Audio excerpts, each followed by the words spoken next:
তুরাগ নদে আওয়ামী লীগ ছাত্রলীগের কয়েকজনের মরদেহ পাওয়া গেছে এমন তথ্যে সামাজিক যোগাযোগ মাধ্যমে ব্যাপক চাঞ্চল্য ও রাজনৈতিক গুঞ্জন তৈরি হয়েছে। তবে পুলিশ বিষয়টিকে ভিত্তিহীন বললেও ঘটনাটি একেবারেই ভিত্তিহীন নয় এমন তথ্য উঠে এসেছে দ্য ডিসেন্ট এবং টাইমস অব বাংলাদেশের প্রতিবেদনে।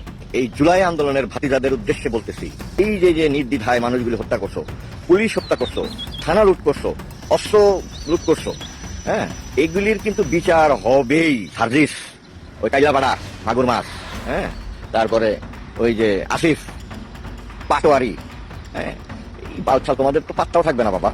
হ্যাঁ, তোমরা একসময় ফাঁসির কাস্টিতে লটকাবা, এটা আমি তোমাদেরকে বলে গেলাম, তুমি যে তোমরা জানা রাখো। তুরাগ নদী থেকে উদ্ধার একটির পর একটি লাশ, অভিযোগ অনুযায়ী, কারণ তারা আওয়ামী লীগের প্রতিষ্ঠা বার্ষিকীতে মিছিল করেছিল। বাড়াবাড়ির তো একটা সীমা পরিসীমা থাকে না? প্রথম আলোর অনুসন্ধানে যে 3 জনের মরদেহ তুরাগে পাওয়া গেছে, সেই 3 জনের রাজনৈতিক পরিচয় খোঁজার চেষ্টা করা হয়েছে। খুঁজতে গিয়ে প্রথম আলো কি পেল যে এদের রাজনৈতিক পরিচয় আওয়ামী লীগ, ছাত্রলীগ নাকি ভিন্ন কিছু পাওয়া গেল? দর্শক, নতুন একটা নিউজ আপনাকে স্বাগতম। প্রিয় দর্শক, তুরাগ নদীতে আওয়ামী লীগ ছাত্রলীগের লাশ। দর্শক মণ্ডলী, এমন ঘটনায় উত্তাল সারা বাংলাদেশ। প্রিয় দর্শক, আওয়ামী লীগের পক্ষ থেকে দাবি করা হচ্ছে 23 জুন আওয়ামী লীগের প্রতিষ্ঠা বার্ষিকী উপলক্ষে আওয়ামী লীগ ছাত্রলীগের নেতাকর্মীরা যে মিছিল করেছিল, সেখান থেকেই অন্তত 7 জন নিখোঁজ হয়েছে। দর্শক, তাদের ভাষ্যমতে সেই নিখোঁজ লোকজনেরই লাশ পাওয়া যাচ্ছে তুরাগ নদীতে। কিন্তু দর্শক, এই কাণ্ডগুলো ঘটালোকে কিভাবে ঘটলো? দর্শক, পুলিশের ভাষ্যে অন্যরকম সুর। পুলিশ বলছে এটা একটা বিচ্ছিন্ন ঘটনা। তাদের ভাষ্যমতে এটা আওয়ামী লীগ যেমন দাবি করছে বিষয়টা তেমন নয়। দর্শক মন্ডলী, এরই মাঝখানে আবার বিভিন্ন জাতীয় পত্রিকার গোয়েন্দা রিপোর্ট প্রকাশ হয়েছে। দর্শক, সেখানেই উঠে এসেছে বেশ কিছু চাঞ্চল্যকর তথ্য। দর্শক, আদতে এই তুরাগ নদীতে ঠিক কি হচ্ছে তা আজকের এই নিউজটি সম্পূর্ণ দেখলেই জানতে পারবেন।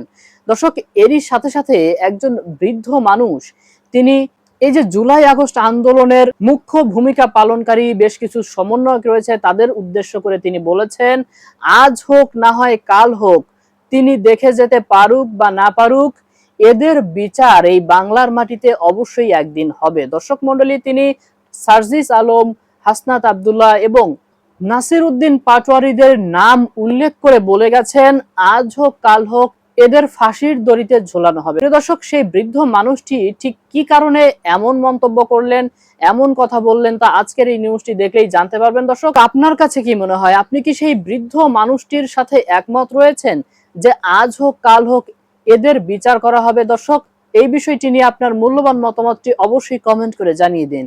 তো দর্শক, আর কথা না বাড়িয়ে চলুন দেখে আসবো আজকে সেই কাঙ্ক্ষিত ভিডিওগুলো। তবে তার আগে বলবো, যারা এখনো চ্যানেলটি সাবস্ক্রাইব করেননি অবশ্যই চ্যানেলটি সাবস্ক্রাইব করে পাশে থাকা বেল আইকনটি ক্লিক করে দিন। আর যারা ইতিমধ্যেই চ্যানেলটি সাবস্ক্রাইব করে রেখেছেন তাদেরকে অসংখ্য ধন্যবাদ। তো চলুন দর্শক, ভিডিওটিতে একটি লাইক দিয়ে আমরা ধারাবাহিকভাবে সবগুলো ভিডিওর আলোচনা দেখে আসি। সার্জিস, ওই কাইলাপাড়া মাগুর মাছ, হ্যাঁ, তারপরে ওই যে আসিফ পাটোয়ারি, হ্যাঁ, এই বালছাল তোমাদের তো পাত্তাও থাকবে না বাবা। হ্যাঁ, তোমরা একসময় ফাঁসির কাস্টিতে লটকাবা, এটা আমি তোমাদেরকে বলে গেলাম, তুমি যে তোমরা জানা রাখো। 2টা রাত ধরে ঘুমাইতে পারতাছি না, একটা কথা চিন্তা কইরা যে বঙ্গবন্ধু হত্যাকাণ্ড সংঘটিত হয়েছিল 1975 সালে 15ই আগস্ট। 15ই আগস্ট বঙ্গবন্ধু হত্যাকাণ্ডের বিচার কত বছর পরে হয়েছে? হয়েছে তো? হ্যাঁ, হয়েছে। যদি হয়ে থাকে, ফাঁসিও হয়েছে। কত জনের? 12 জনের ফাঁসি হয়েছে। আরো এখনো কিছু পলাতক আসামি রয়ে গেছে। তো বঙ্গবন্ধুর হত্যাকাণ্ড যারা ঘটাইছিল তারা লন্ডনে গিয়া বিবিসির কাছে সাক্ষাৎকারও দিছে। সেই সাক্ষাৎকার আমরা এখনো শুনি যে হ্যাঁ, তারা মার্ডার করছে, এই করছে, সেই করছে, হ্যাঁ, দম্ভ। কিন্তু আল্লাহর মায়ের দুনিয়ার বাই, আজকে হোক কালকে হোক বিচার তাদের হইছে, এটাই সত্যি কথা। ঠিক তেমনি আমি এই জুলাই আন্দোলনের ভাতিজাদের উদ্দেশ্যে বলতেছি যে তোমরা হলো বোকা চোদা। কেন? কারণ তোমাদেরকে আসিফ নজরুল, গং এবং সুৎখর ইউনুস টেকনিক্যালি যেভাবে ইউজ করে দিছে, তোমাদের সেই ব্যাখ্যা একটু বুঝাই দিচ্ছি। তোমরা আমার কথাগুলি ঠান্ডা মাথায় চিন্তা করে মিলাই দেখো। সেটা হলো, তোমাদেরকে ডেকে নিচ্ছে, সে নিজে প্রধান উপদেষ্টা হবে, এটাই ঘোষণা ছিল, বা তোমরা এটাই জানো বা জানছো, যেখানে গিয়ে উপস্থিত হয়েছো সেখানে। কিন্তু তোমরা কি করলা না, তোমরা সেটা নামাই না, সুদখোর সুদী মহাজন ইউনুস তার কথা উপস্থাপন করলা। তোমাদের শর্ত কি ছিল? তোমাদের শর্ত ছিল এই আন্দোলনে তোমরা যা কিছু করছো সব কিছু দায়মুক্ত করে দিতে হবে। জুলাই সনদ করছো, সনদ দিতে হবে। হ্যাঁ, কিন্তু তোমরা যে পাশা মারা খাইলা এটা একবার বুঝলা না। দায়মুক্ত মানে কি? তোমরা করছো, হ্যাঁ, তোমরা অপকর্ম করছো, সেই জন্য তোমরা দায়মুক্ত চাইছো। আরে বোকাচোদারা, তোমরা চুপ থাকলেই তো হইতো। জনগণ হয়তো বা জানতো না, চুপচাপ থাকতে জানতো না। কিন্তু জামাত শিবির বিদেশ থেকে যেই স্নাইপার রাইফেল আনছে, যে 7.62 রাইফেলগুলি আইনা মার্ডারগুলি করছে, এটা কিন্তু সত্যি কথা। পুলিশ গুলি করে আর কজন মারছে? 8 জন, 10 জন, 20 জন। কিন্তু বাদ বাকি মার্ডারগুলি কিভাবে হয়েছে আজকে আমরা হয়তো বা দেখতে পাচ্ছি না, কিন্তু আমরা এটা অবশ্যই দেখতে পাবো। আমি বুড়া হয়ে গেছি, হয়তো বা আমি দেখে যাব না, কিন্তু ভবিষ্যৎ প্রজন্ম অবশ্যই এই যে নির্দ্বিধায় মানুষগুলি হত্যা করছো, পুলিশ হত্যা করছো, থানা লুট করছো, অস্ত্র লুট করছো, হ্যাঁ, এইগুলির কিন্তু বিচার হবেই। আমি বললাম, আমার কথা মিলাইয়া নিও। তোমরা যা যা করছো এগুলির জন্য আবার দায় মুক্তও নিছো। হ্যাঁ, সার্জিস, ওই কাইলাপাড়া মাগুর মাছ, হ্যাঁ, তারপরে ওই যে আসিফ পাটোয়ারি, হ্যাঁ, এই বালছাল তোমাদের তো পাত্তাও থাকবে না বাবা। হ্যাঁ, তোমরা একসময় ফাঁসির কাষ্টিতে লটকাবা, এটা আমি তোমাদেরকে বলে গেলাম। তুমি যে তোমরা যাই না রাখো, আজকে তোমাদের বয়স কম, রক্ত গরম, যেভাবে বুঝাইছে তোমরা নামছো কোঠা নিয়া, হ্যাঁ, পরে পাইছো মোটা পাইয়া চিন্তা করছো যে মোটা তো পাইছি, কিন্তু এই মোটার ঝাল তোমরা ধরে রাখতে পারো নাই। সংসদ ভবনে গিয়ে 2-1 গিয়ে বৈশা মনে করছো তোমরা চ্যাটার বাল চোখলা হয়ে গেছো। ভুল বাতিজারা, ভুল। তোমরা যা করলা খুব খারাপ হবে এর পরিণতি। হ্যাঁ, এটা আমি তোমাদেরকে বলে যাচ্ছি, তোমরা এটা দেখে নিও। হ্যাঁ, তোমাদের জন্য আফসোস হয়, তোমাদের বাপ মাদের জন্য আফসোস হয়। এখন হয়তো বা তারা গর্ববোধ করতেছে, কিন্তু একটা সময় কান্নাও করবে। ভালো থাকো তোমরা। তিনি তার মতো করে যে কথাগুলো বললেন, সত্যিকার অর্থে এই কথাগুলো কিন্তু বাস্তব কথা, বাস্তবতা আছে, এবং এটা ঘটবে শতভাগ নিশ্চিতভাবে বলা যায়। কারণ তিনি যেভাবে অতীতের বাস্তব উদাহরণ টানলেন, অতীতে কিভাবে মুক্তিযুদ্ধ বিরোধী বঙ্গবন্ধুর প্রাণ কেড়ে নেওয়া ব্যক্তিদেরকে তারা একটা সময় সারা বিশ্বে সগৌরবে চড়ে বেড়াতেন, কিন্তু ওই যে আল্লাহর মায়ের দুনিয়ার বাইর, তাদেরকে ঠিকই আইনের মুখোমুখি হতে হয়েছে। তাদেরকে ঠিকই আওয়ামী সভানেত্রী, তখন প্রধানমন্ত্রী, তিনি বিচার করেছেন, প্রধানমন্ত্রী থাকাকালীন এই বাংলার মাটিতে হয়েছে। এই যে অতীতের উদাহরণটা তিনি টানলেন, এবং বর্তমান সময়ে তাদের যে কর্মকাণ্ড এবং অতীতে করছে এবং বর্তমানেও করতেছে, সেটা যে একটা ফল আছে, যে কোনো ক্রিয়ারই তো প্রতিক্রিয়া আছে, কর্মের তো ফল আছে। সেই ফলাফল সম্পর্কে যে তিনি ধারণাটা, যে যুক্তিটা উপস্থাপন করলেন, এই যুক্তিটা আমার মনে হয় শতভাগ নিশ্চিত ঘটবে। হয়তো বা সময়ের একটু তফাৎ, কোন সময় সেটা কেউ বলতে পারে না, কিন্তু বিচার তো হবে। অন্যায়কারী, স্বাধীনতা বিরোধী, মুক্তিযুদ্ধ বিরোধী, দেশদ্রোহী, দেশ বিরোধী যারা, তাদের বিচার হবে না? হবে তো। স্বাধীন রাষ্ট্র একবার স্বাধীন হয়েছে, তা আবার দীর্ঘ 9 মাস রক্তক্ষয়ী মুক্তিযুদ্ধের মাধ্যমে, সেই দেশটা তো একেবারেই পরাধীন এত সহজে হবে না, স্বাধীনই থাকবে। এই দেশের নাম বাংলাদেশেই থাকবে। হয়তো রাজনৈতিক প্রেক্ষাপট একটু এদিক সেদিক, কিন্তু ঠিক ধারাতে চলতে হবে এই দেশটাকে। হয়তো একটু অন্ধকারে যাওয়া, কিন্তু আবার ঘুরে দাঁড়াবে। বিচার তাদের হবে। তুরাগ নদে আওয়ামী লীগ ছাত্রলীগের কয়েকজনের মরদেহ পাওয়া গেছে, এমন তথ্যে সামাজিক যোগাযোগ মাধ্যমে ব্যাপক চাঞ্চল্য ও রাজনৈতিক গুঞ্জন তৈরি হয়েছে। আওয়ামী লীগের ভেরিফাইড ফেসবুক পেজে দাবি করা হয়েছে 22শে জুন তুরাগ থানা আওয়ামী লীগ ও ছাত্রলীগের একটি মিছিল থেকে 7 জন নিখোঁজ হন। নিখোঁজ হওয়ার পর তুরাগ নদে 3 জনের অর্ধগলিত লাশ ভেসে উঠেছে। আওয়ামী লীগের পক্ষ থেকে অভিযোগ করা হয়েছে তাদের বেদম মারধর করে নদীতে ফেলে দেওয়া হয়েছে। আরো 4 জন এখনো নিখোঁজ রয়েছেন। স্থানীয় বিএনপি এসব হত্যাকাণ্ড পরিকল্পিতভাবে করেছে বলে দলটির পক্ষ থেকে অভিযোগ আনা হয়েছে। সামাজিক মাধ্যমে এ নিয়ে ব্যাপক আলোচনার জন্ম দিলে বাংলাদেশ পুলিশের পক্ষ থেকে 27শে জুন সন্ধ্যায় দেশের গণমাধ্যমগুলোতে একটি বিজ্ঞপ্তি পাঠিয়ে এমন প্রচারকে ভিত্তিহীন বলে দাবি করেছে। ওই বিজ্ঞপ্তিতে বলা হয়েছে তুরাগ নদে ভাসছে আওয়ামী লীগ ছাত্রলীগের 7 নেতাকর্মী মরদেহ শিরোনামে সামাজিক যোগাযোগ মাধ্যমে প্রচারিত সংবাদটি ভিত্তিহীন। তবে পুলিশ বিষয়টিকে ভিত্তিহীন বললেও ঘটনাটি একেবারেই ভিত্তিহীন নয়, এমন তথ্য উঠে এসেছে দ্য ডিসেন্ট এবং টাইমস অব বাংলাদেশের প্রতিবেদনে। পুলিশের পক্ষ থেকে আওয়ামী লীগ ছাত্রলীগের নেতাকর্মীর মৃত্যুর ঘটনাকে পুরোপুরি উড়িয়ে দিলেও গোয়েন্দা প্রতিবেদনে ঘটনার দিন আওয়ামী লীগের মিছিল, পালাতে গিয়ে তুরাগ নদে পড়ে যাওয়া, পরে লাশ উদ্ধার হওয়া সবই উঠে এসেছে। উল্টো দেখা যাচ্ছে পুলিশ যাকে পিকনিকের ঘটনায় গিয়ে মৃত্যু বলে প্রচার করেছে সেটি আসলে পুরোটাই বানোয়াট গল্প এবং নিহতদের সাথে আওয়ামী লীগের সংশ্লিষ্টতা আছে। দৈনিক প্রথম আলোতে প্রকাশিত আরেকটি খবরেও এদের রাজনৈতিক পরিচয় উঠে এসেছে। আবার এই ঘটনার খবর এমন এক সময় ভাইরাল হয়েছে এবং এটি নিয়ে ব্যাপক প্রতিক্রিয়া তৈরি হয়েছে যখন চলতি সপ্তাহে পর পর 2 দিনে ফরিদপুর ও চট্টগ্রামে পুলিশ হেফাজতে 2 তরুণের মৃত্যুর ঘটনা ঘটেছে। আর এই 2 তরুণই আওয়ামী লীগের রাজনীতির সাথে জড়িত। প্রশ্ন উঠেছে, এই ঘটনাগুলো কি বরাবরের মতোই সামাজিক মাধ্যমে ভাইরাল হয়ে কিছুদিন পর হাওয়ায় মিলে যাবে? বাংলাদেশে বিনা বিচারে রাজনৈতিক প্রতিপক্ষ ঘায়েল করার এই সংস্কৃতি কি চলতেই থাকবে? শুক্রবার থেকে সামাজিক যোগাযোগ মাধ্যম বিশেষ করে ফেসবুকে বিষয়টি নিয়ে ব্যাপক আলোচনা হয়। বাংলাদেশ টাইমসের প্রতিবেদনের শুরুতে লেখা হয়েছে, সাভারের তুরাগ নদ থেকে 2 কিশোর সুমন ও আরিফুলের মরদেহ উদ্ধারের ঘটনাকে কেন্দ্র করে সামাজিক যোগাযোগ মাধ্যমে ব্যাপক চাঞ্চল্য ও রাজনৈতিক গুঞ্জন তৈরি হয়েছে। রিপোর্টে বলা হয়েছে, পুলিশ প্রাথমিকভাবে একে অসাবধানতাবশত ঘটে যাওয়া একটি দুর্ঘটনা হিসেবে বর্ণনা করলেও ফেসবুকে ভাইরাল হওয়া বেশ কিছু পোস্টে দাবি করা হচ্ছে রাজনৈতিক সহিংসতার জেরে তাদেরকে হত্যা করা হয়েছে। দ্য ডিসেন্টের প্রতিবেদনে বলা হয়েছে, 23শে জুন আওয়ামী লীগের প্রতিষ্ঠা বার্ষিকী উপলক্ষে কর্মসূচি পালনের শপথমূলক বিভিন্ন ভিডিও 21শে জুন থেকে অনলাইনে ছড়ানো শুরু হলে দেশের অন্যান্য জায়গার মতো আশুলিয়া ও তুরাগ থানা পুলিশও টহল শুরু করে। 22শে জুন এমন টহলরত অবস্থায় পুলিশ দেখতে পায় আশুলিয়ার বাস স্ট্যান্ড এলাকার নতুন গরুরহাটের পাশের ট্রলার ঘাটে একটি ট্রলার থেকে আওয়ামী লীগের বেশ কিছু নেতাকর্মী নেমে মিছিলের প্রস্তুতি নিচ্ছেন। তখন পুলিশের একটি টিম তাদের ধরতে উদ্যত হলে আওয়ামী লীগ নেতাকর্মীরা দৌড়ে আবার ট্রলারে ওঠার চেষ্টা করেন।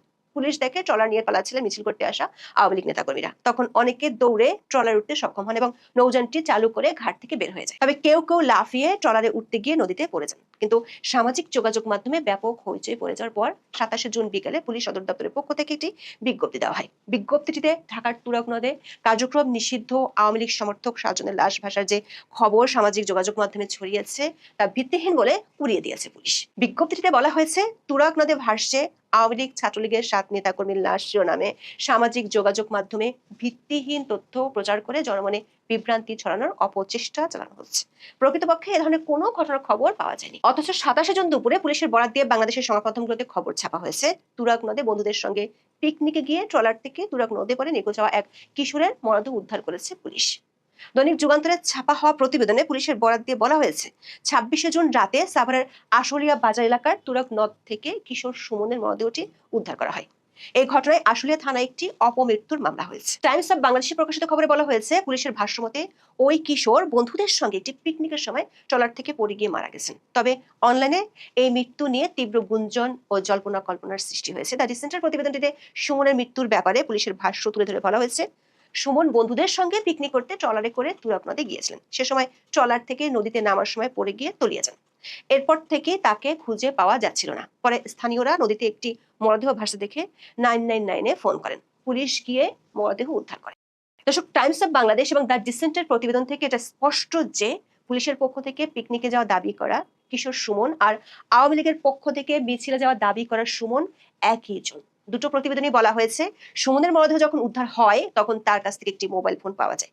হ্যান্ডসেটটি সচল না থাকলেও সেটির সিম কার্ডের মাধ্যমে তার পরিচয় শনাক্ত করা হয়। সুমনের বাড়ি তুরাগ থানার রানাভোলা গ্রামে। এই ঘটনায় তার বাবা আব্দুল হাই একটি অপমৃত্যু মামলা করেছেন। দ্য ডিসেন্টের প্রতিবেদনে বলা হয়েছে, আওয়ামী লীগ অনলাইন ক্যাম্পেইনে সুমনকে তাদের কর্মী বলে দাবি করেছে এবং দ্য ডিসেন্ট সুমনের ফেসবুক প্রোফাইল ঘেটে দেখেছে তিনি নিয়মিত আওয়ামী লীগের পক্ষে অনলাইনে লেখালেখি করতেন। তার প্রোফাইলে নিজের পোস্ট করা একাধিক ভিডিওতে দেখা গেছে তিনি সম্প্রতি আওয়ামী লীগ ছাত্রলীগের ব্যানারে মিছিলে অংশ নিয়েছেন। এসব মিছিলে অংশ নেওয়া তার একাধিক সহযোগীকে ট্রলারে দাঁড়িয়ে শপথ নেওয়ার ভিডিওতেও দেখা গেছে। এই শপথের ভিডিওতে, যেটি 21শে জুন দিনে বা 22শে জুন দুপুরের আগে ধারণ করা, সুমনকে হাত তুলে শপথে অংশ নিতে দেখা গেছে। সুমন তার প্রোফাইলে 19শে জুন একটি ভিডিও পোস্ট করেন যেখানে দেখা যায় নদীর ঘাটে একটি ট্রলার ভেড়ানো এবং ট্রলার উপর এবং ঘাটে 15 থেকে 20 জন তরুণ হাঁটাহাঁটি করছেন। ট্রলারের ছাদে তখন দাঁড়িয়ে থাকতে দেখা গেছে তুরাগ থানা শ্রমিক লীগ সভাপতি মামুন সরকারকে, যিনি 22 জুনের ঘটনার পর নিখোঁজ আছেন বলে আওয়ামী লীগের পক্ষ থেকে দাবি করা হয়েছে। অন্যদিকে আব্দুল হাই টাইমস অব বাংলাদেশকে বলেছেন, তার ছেলে সুমন ছাত্রলীগের রাজনীতিতে বেশ সক্রিয় এবং 22শে জুন থেকে সে নিখোঁজ ছিল। আরিফুলের চাচা আসাদুল ইসলামও নিষেধ করেছেন আরিফুল নিয়মিত ছাত্রলীগের বিভিন্ন কর্মসূচিতে অংশ নিত। অন্যদিকে ফেসবুকে শেয়ার করা শত শত পোস্টে দাবি করা হচ্ছে সুমন তুরাগ থানার অধীনে 53 নম্বর ওয়ার্ডের বাংলাদেশ ছাত্রলীগের একজন সদস্য ছিল। ওইসব পোস্টের দাবি অনুযায়ী গত 22শে জুন আওয়ামী লীগের একটি মিছিলে অংশ নেওয়ার কারণে সুমন ও আরো কয়েকজনকে ধাওয়া করা হয় এবং নদীতে ফেলে দেওয়া হয়। তার মানে দেখা যাচ্ছে যে দুজনের লাশ উদ্ধার করা হয়েছে তারা দুজনে ছাত্রলীগের সাথে জড়িত। আবার পুলিশের পক্ষ থেকে পিকনিকের ঘটনাগুলোর দাবি করা হয়েছে, সেটির কোনো সত্যতা খুঁজে পাওয়া যাচ্ছে না। দ্য ডিসেন্ট একটি গোয়েন্দা সংস্থার অভ্যন্তরীণ তদন্ত প্রতিবেদনের বরাত দিয়ে জানিয়েছে, ওই প্রতিবেদনে সুমন ও আরিফ নামে 2 জন আওয়ামী লীগ কর্মীর ওই দিন পানিতে ডুবে মারা যাওয়ার কথা উল্লেখ করা হয়েছে। প্রতিবেদনটিতে লেখা হয়েছে, গত 22শে জুন আনুমানিক 2:30 থেকে 3টার মধ্যে তুরাগ থানা ছাত্রলীগের সাবেক সভাপতি শফিকুল ইসলাম শফিকের নেতৃত্বে আওয়ামী লীগের 25 থেকে 30 জন নেতাকর্মী নৌকাযোগে আশুলিয়া রুস্তমপুর ঘাট হতে আশুলিয়া বাজার ঘাটে মিছিল করার উদ্দেশ্যে আসেন।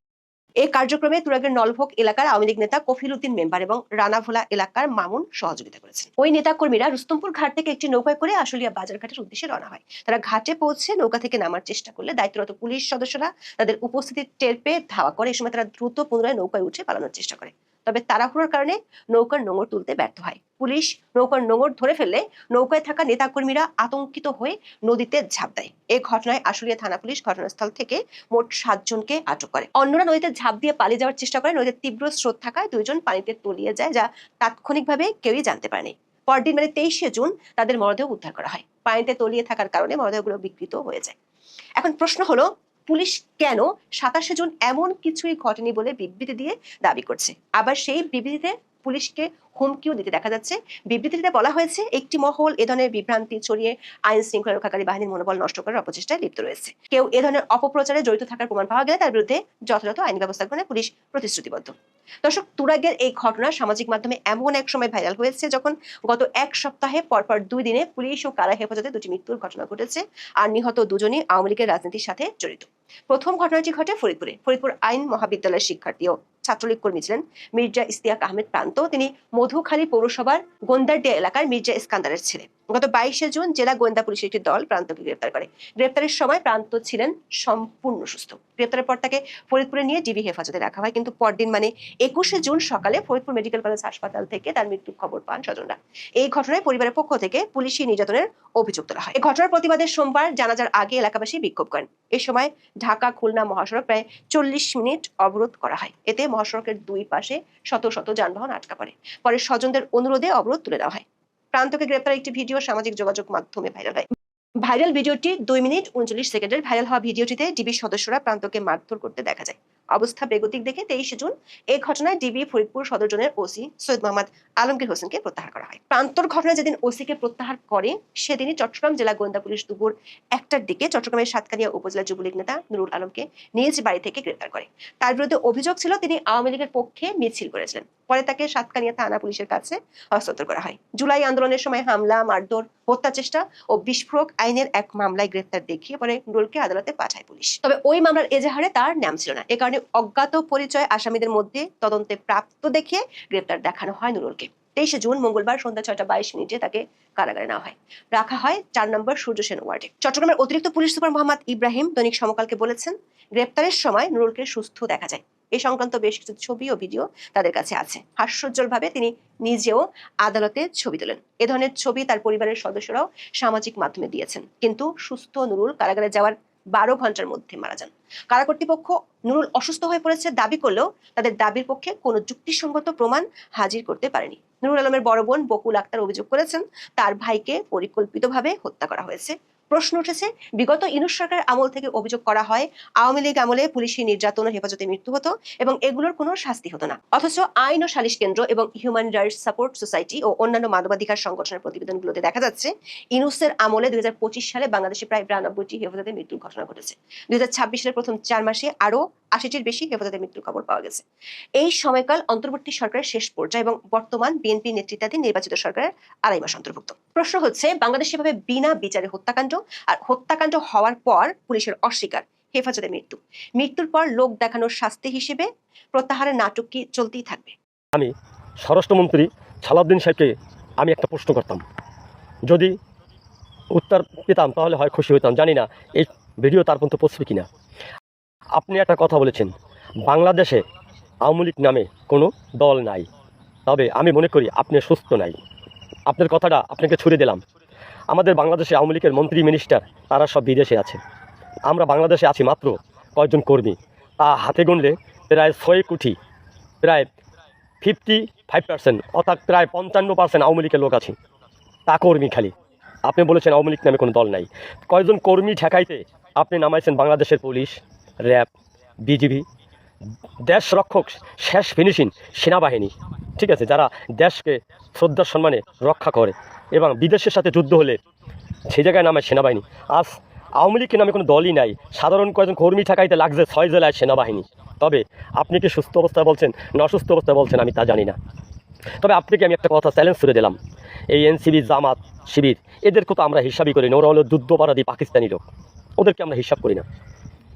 আপনারা আগে বলতেন পুলিশ তুইয়া মাঠে আয়, আর আমরা তার উল্টা বদলাম, কারণ দেশের প্রশাসন তারা হলে দেশ রক্ষক, আমাদের ভাই ব্রাদার, এবং তাদের স্নেহ সম্মান করি। এবং তাদেরকে একটাই অনুরোধ, ভাই আপনারা কোনো লোককে ছাত্রলীগ, যুবলীগ, আওয়ামী লীগ, স্বেচ্ছাসেবী লীগ, কৃষক লীগ, শ্রমিক লীগ, মহিলা যুবলীগ, তাদেরকে কেউ বিনে অপরাধে ধরিয়া জেলখানা নিয়ে মারিয়েন না।